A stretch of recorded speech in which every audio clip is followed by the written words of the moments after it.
Hello, welcome to another edition of Capper Comparison Picks. I'm Ranj, and today I will be giving you the Capper Comparison Picks for UFC Vegas 53. Rob Font versus Marlon Chito Vera.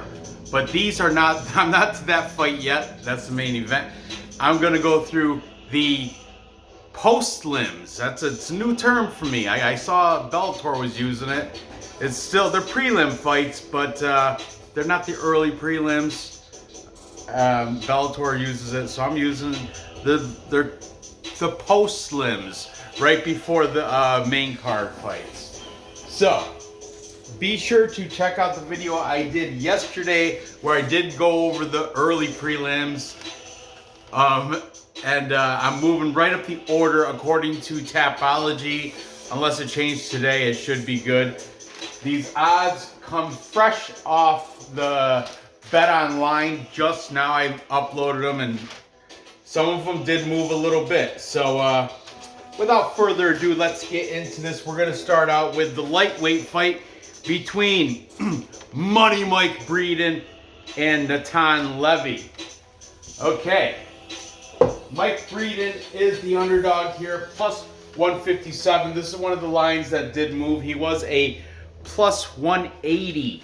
He's taking on the favorite Natan Levy, 6-1, only one loss as a professional.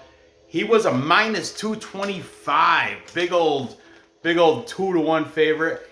He's a manageable minus 182. It's still kind of almost to 2-1 odds, almost a little too much, but nonetheless, there was a little bit of line movement there.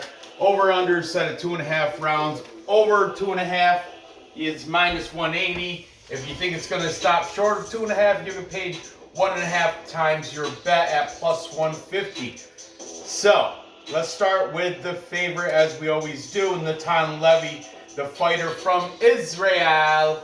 Okay, Natan Levy.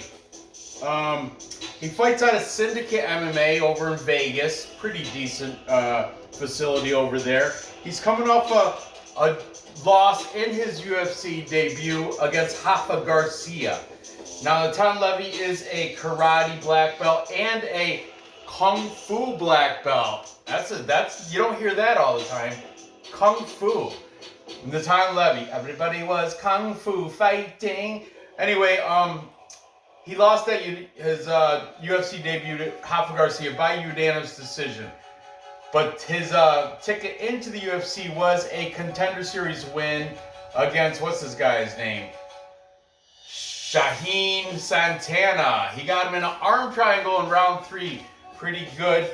Prior to that, he was in the LFA. So he beat Ben Lugo. Ben Lugo's still hanging around the LFA, I do believe. He beat him by majority decision, meaning it was kind of close there. Nick Battis, unanimous decision, and Henry Barahona, unanimous decision. Natan Levy, 30 years old, and he has a 2-inch reach advantage over Mike Breeden.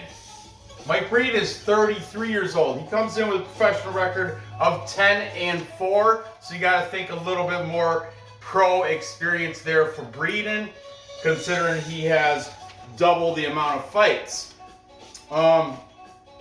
He's coming off his UFC debut loss to Alexander the Great Hernandez. Alexander Hernandez knocked him out in round 1. Tough showing for Mike Breeden, but Alexander Hernandez is a very good fighter. Before that, he was fighting out of FAC, where he beat Nick Compton unanimous decision. Ken Beverly by TKO round 2. And prior to that, he was in Dana White's Contender Series, where he had a loss to Anthony Romero by unanimous decision. And before that, he was in the LFA, where he does have a flying knee victory against Brandon Jenkins, round 3. He trains out of Glory MMA, very good gym. And he's got the 1-inch height advantage, but as I mentioned, he does have a 2-inch reach disadvantage. So height and reach, really not a big factor here. Age, not a big factor here. Let's see what the cappers have to say, starting with the favorite in Natan Levy. Angelo from We Want Picks. Angelo was a manager for fighters. You can tell, I guarantee all the fighters, if you want, these links for all these cappers will be in the description. And if you look at his fight or his videos, in the beginning he has professional fighters like Glover Teixeira, the Bow Constrictor is in there, Immortal Matt Brown is in there. He's got all these pro fighters. I'm sure that's from his days as an MMA manager. He's from the Northeast, and coincidentally, so are all the fighters that are in the beginning of the video in his intro. So I'm assuming they're past fighters that he's either managed or had some sort of relationship before that, and it's great. I love the intro. We Want Picks. Robbie Lawler's in it. Anyway, he's on the side of Natan Levy here. Then we got James Lynch, interviewer extraordinaire. James Lynch always has a disclaimer prior to his breakdown saying that he is not a sports handicapper. He's not an MMA handicapper. There's a lot of cappers that are better than him out there. Then he plugs his, I forgot who it is, but he does have a sponsor. He plugs them. And James does have a point. He doesn't get to watch the video or watch the fights because he's doing so many dang interviews that takes up all his time. So all his picks are from memory, statistics, and past interviews that he's done. Also taking Natan Levy, we've got both Matt and Craig Allen from Fight Night Picks. They're in agreement here. They're both taking Natan Levy. We've got What's Going On? Bleed MMA. Bleed is on the side of Natan Levy. And finally, to close it all off, the Die Hard MMA podcast. Clint McLean is on. He's passing bet-wise. He's going to pass. But if he has to pick a side, he is leaning toward Levy. His guest this week was late notice replacement guest, Luke from SWR Betting. SWR stands, I think it stands for Striking with Reality or something like that. But Luke he seems like he knows what he's talking about. Absolutely he does. Doesn't seem like it. I know he does know what he's talking about.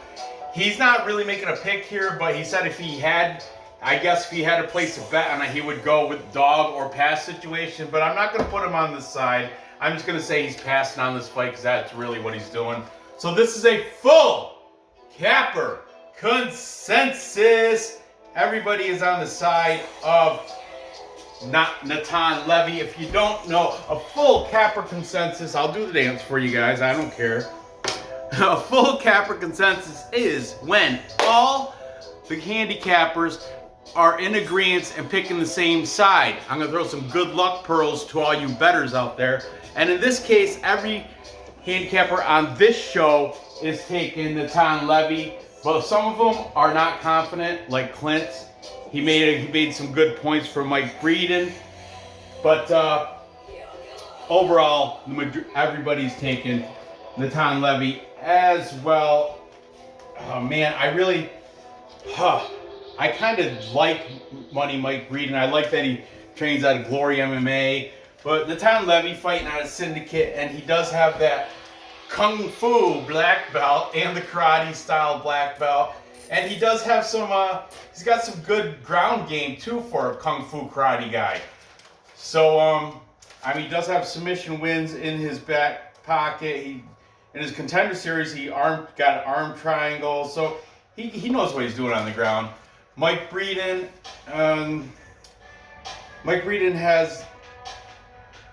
he's got this, I think he might have power, but cardio, I would probably have to go with Natan Levy. I'm not going to re-examine every aspect of the fight. I'm just going to go with the favorite here in Natan Levy. I apologize if I'm making this quick, but I stayed very late at my real job that pays. my real job, I had 2 late meetings tonight, so that's why Nora's already in bed. I'm doing this on kind of late, but I'm going to take Natan Levy to get the win by decision here. So there you have it. Moving on. Next we have Yohan Lainesse. Lainesse, the White Lion, is coming in undefeated 8-0 as a slight underdog at plus 125. That line moved. It was a minus 105. Gabe Green, 10-3 as a professional. A little bit more UFC experience. Definitely better resume of fighters that he's been against. Gabe Green comes in as minus 145 favorite. The line did open. He was a minus 115. So you got to imagine at one time this was considered even a coin flip, but now we have a favorite and an underdog. So let's talk about Gabe Green, the favorite first. He trains out of Tracy Hess Subfighter MMA. That is, I've never heard of that place. It's out of Seals Beach in California. I don't recognize any of the names on the list on Tapology. I want to mention Gabe Green, there's some talk he had a heart attack. But that's such an exaggeration and rumor. He did get, like, in practice and training, he got heart punched and he got a bruise on his heart, which hospitalized him for a short amount of time. He was in the hospital, but and his body was, once your body, I guess it releases this chemical once you have a heart attack or some sort of bruise or something going on with your heart, it releases some chemical, and it released that chemical, so people are assuming it's a heart attack, but it was just a bruised heart. I've had a broken heart. Playing. But anyway, if he really had a heart attack, I don't think he would have been cleared by the administration to fight. He's been cleared to fight. He's fine. It's just a bruised heart, and he was hospitalized but I'm not taking any, there's nothing to it. Okay, it's just a random occurrence. Anyway, he's coming off a win against Philip Rowe. Pretty good win, unanimous decision. Before that, he made his UFC debut where he lost to Daniel Rodriguez by unanimous decision. D-Rod is a very good fighter, so can't take anything off that loss. Before that, he was fighting out of CXF. That is a California regional scene. It's called California Extreme Fighting, CXF, where he beat a bunch of dudes. He beat Richard Leroy, punches round 2. He does have a win in Combate Americana, because Combate is a Mexican regional scene. However, they do travel up across the border into California, and he happened to be fighting on a card in Los Angeles, Combate Americana, where he won against Javier Garcia, rear naked choke round 3, pretty good. He had a couple fights in Bellator where he came off a win against Chris Padilla by submission. He does have a notable win against Leon Shabazian. Shabazian, is the lesser known Shabazian brother. His brother Edmund Shabazian, I think he might be hovering around number 15 in the rankings, but this guy Gabe Green beat Leon Shabazian by punches in round 1. That was also in the CXF California regional scene. So Gabe Green, 28 years old. He does have the disadvantage in height and reach here, as Yohan has a 3-inch height and 3-inch reach advantage over Gabe Green. Okay, but Yohan Lainesse, has he fought the same type of competition that Gabe Green's faced? No, not at all. Yohan Lainesse is coming off a win against Justin Burleson. Burleson was a big touted prospect, was supposed to win that. He was a big favorite, but Yohan Lainesse managed to get him with a left hook in round 1 in the Contender Series to get that win, shutting everybody up, and that was kind of like a shocker from my understanding. Before that, he beat Evan Cutts. That was in CFFC, which is Cage Fury Fight Championships, which is a very good regional scene. He beat Evan Cutts by body punches in round 2. Prior to that, Troy Green. Gabe Green, no relation. But that was also CFFC, unanimous decision victory there. And he's also fought in the TKO, that's a Canadian regional scene where he did, no, he was not the headliner on that card. You know who the headliner on that card was? Air Jordan was the headliner card. I remember that from the Tapology. He trains at a Brazilian top team in Canada, and that's where his jiu-jitsu training is, and his boxing training comes out of Techno Box, which is also up in Canada. So we got Yohan Lainesse, 29 years old, Gabe Green, 28 years old. I did mention Lainesse does have 3-inch height and 3-inch reach advantage for the UFC debutant, making his debut against the big heart of Gabe Green. All right, let's start with the favorite. Who we got taking the favorite? We've got What's Going On? Bleed MMA is taking Gabe Green. Then we've got both the brothers from the Fight Night Picks, the Allens, Matt and Craig Allen, going against their countrymen, going against the Canadian, which they don't like to do that. They did it last week too, but they, whatever, they're just picking who they think is going to win. In this case, they both think Gabe Green should be able to get it done. Both Clint and Luke from the Die Hard MMA podcast, both in agreement, Gabe Green should get it done. Angelo from We Want Picks is saying Gabe Green should get the decision victory over the Lainesse. The White Lion. White Lion is Yohan Lainesse's nickname. And Gabe Green's gifted Gabe Green. But there is a contrarian picker, and that is the interviewer, James Lynch. Big fan of James Lynch. Also Canadian, by the way.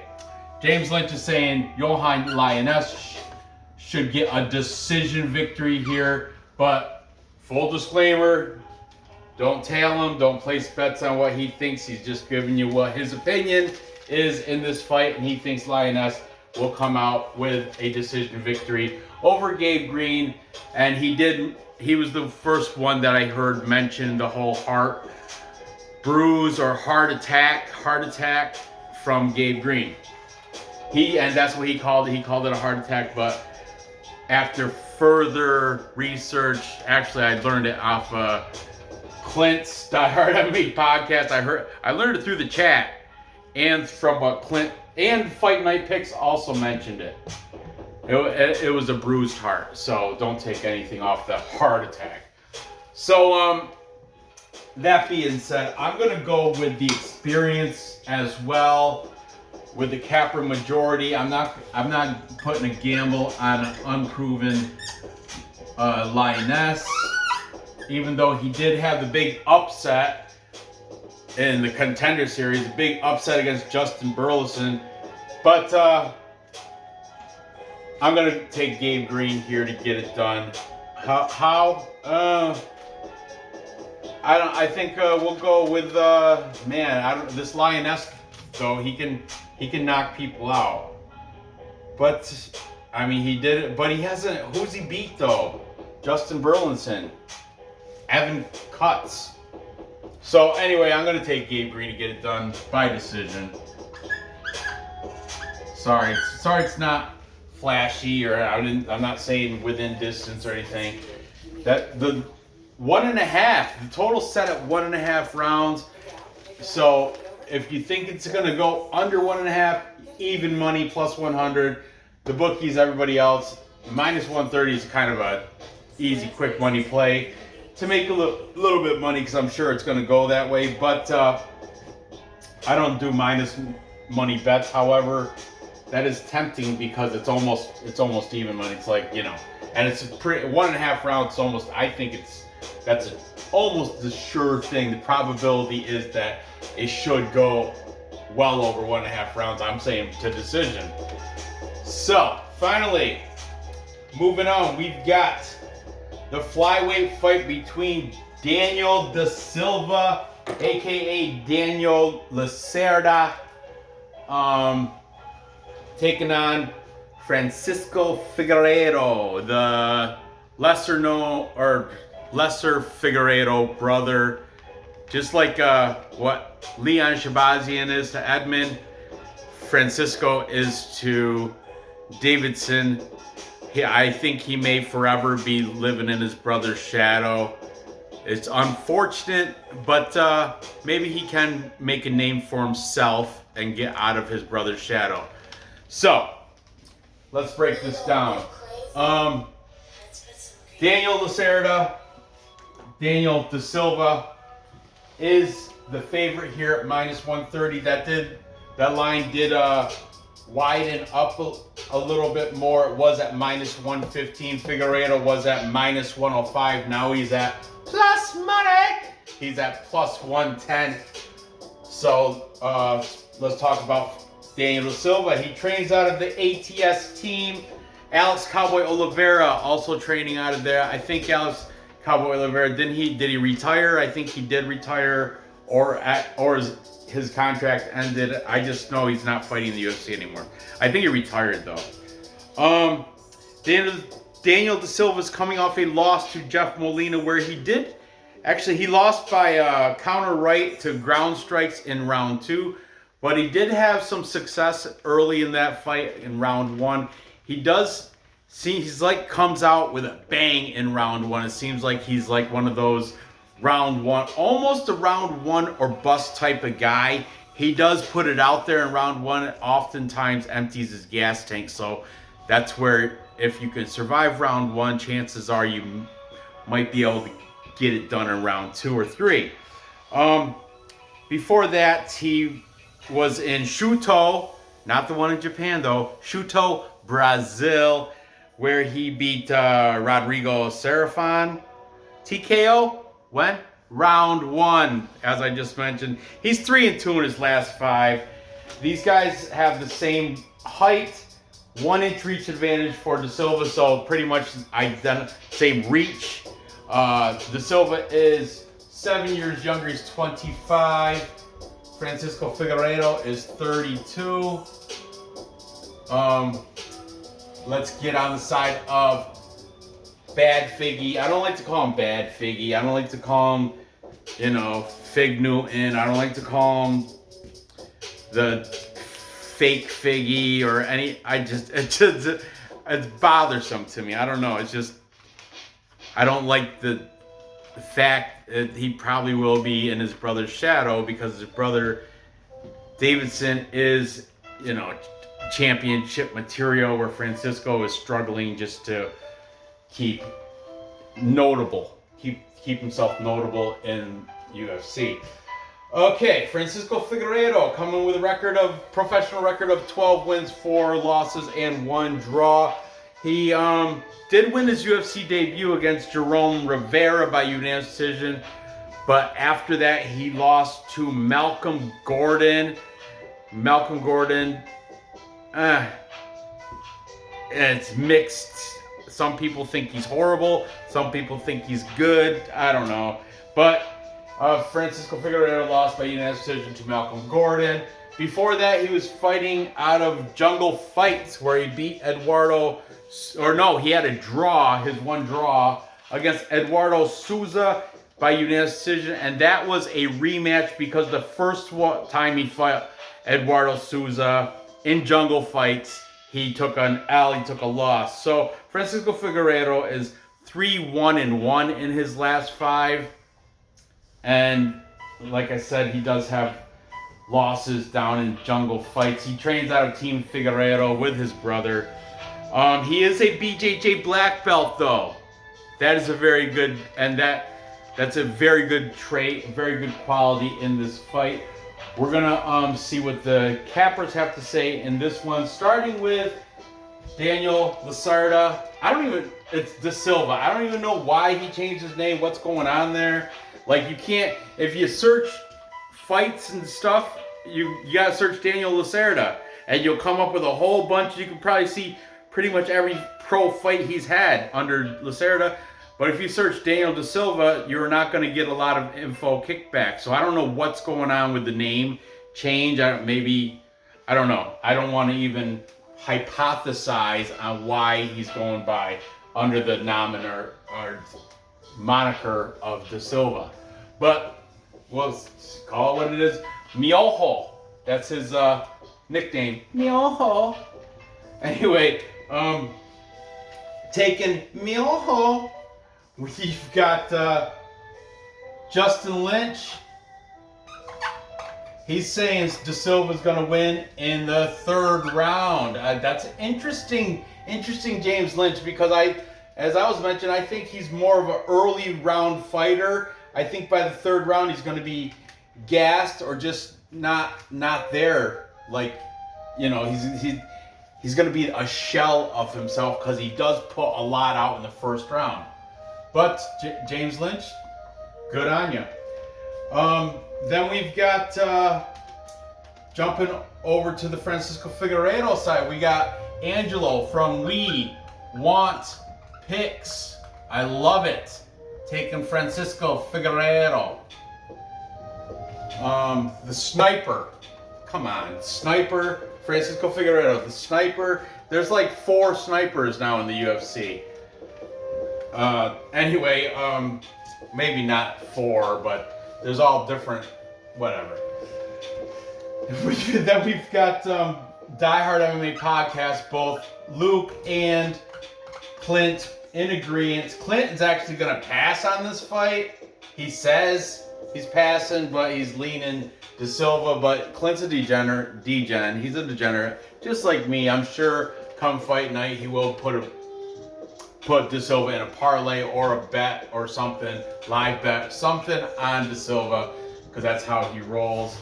Luke didn't even, and Luke's not even, he didn't really say which side he's going for. He just, I think he's leaning DeSilva because he was kind of trash talking Figueiredo. They were both, and the chat was tearing Francisco Figueiredo up. There were so many funny things to say about so many funny nicknames about Francisco Fig Newton Figueiredo. Anyway, links in the description. Check it out for yourself. It's great. Then we've got, jumping over to Figueiredo's side, we've got Fight Night Picks. The older brother, Craig Allen, taking Figueiredo, but his younger brother, Matt, is on the side of DeSilva.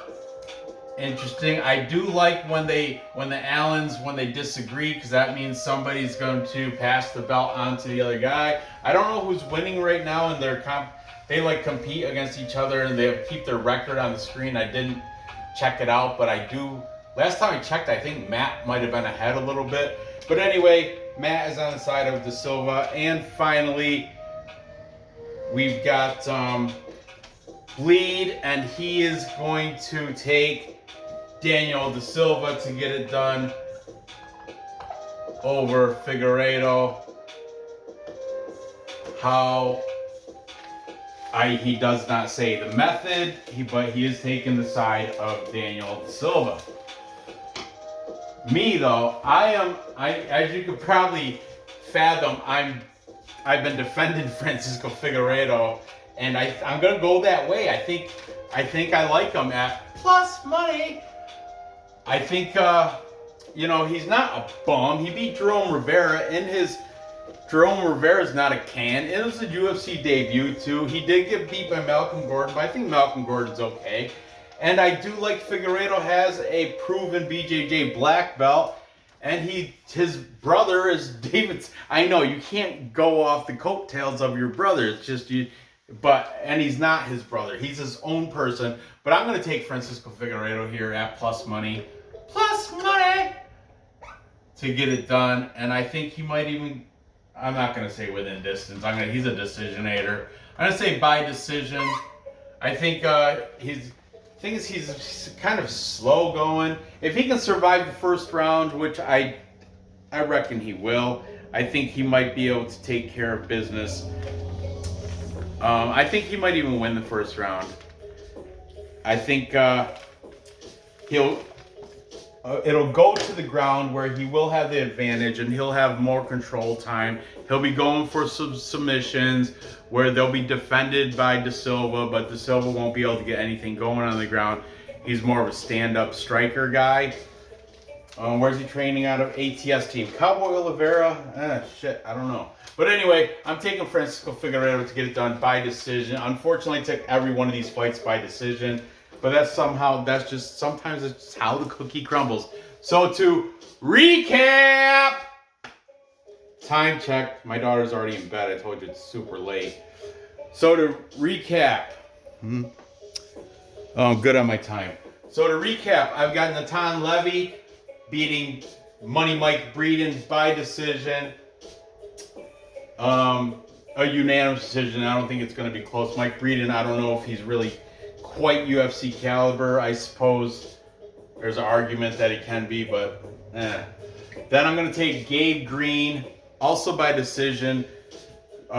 This Yohan Lainesse just hasn't proved anything to me yet. If he beats Gabe Green, then yeah, then I'll bite my tongue and I'll even look at him in a different light with his next opponent. But right now, Gabe Green has shown me a little bit more. And finally, I'm taking I'm taking Francisco Figueiredo. I'm not going to even mention his brother again. Francisco Figueiredo, the sniper, to get it done by decision over Daniel Miojo DeSilva. So there you have it. Gather the info. Place your bets and cash those tickets. I really appreciate you guys watching. Go ahead and fill the comments with who you think is going to win these 3 fights. Go ahead and give me that thumbs up. Subscribe if you haven't done that yet. Thanks for watching. Good luck on your bets. Tomorrow I gotta set up a stupid table at a job fair. But tomorrow night I should be able to have time to get another the main card. I'm gonna get into the main card tomorrow with 3 more fights. So stay tuned for that. Good luck on your bets. Thanks for watching. I'll see you then. Bye.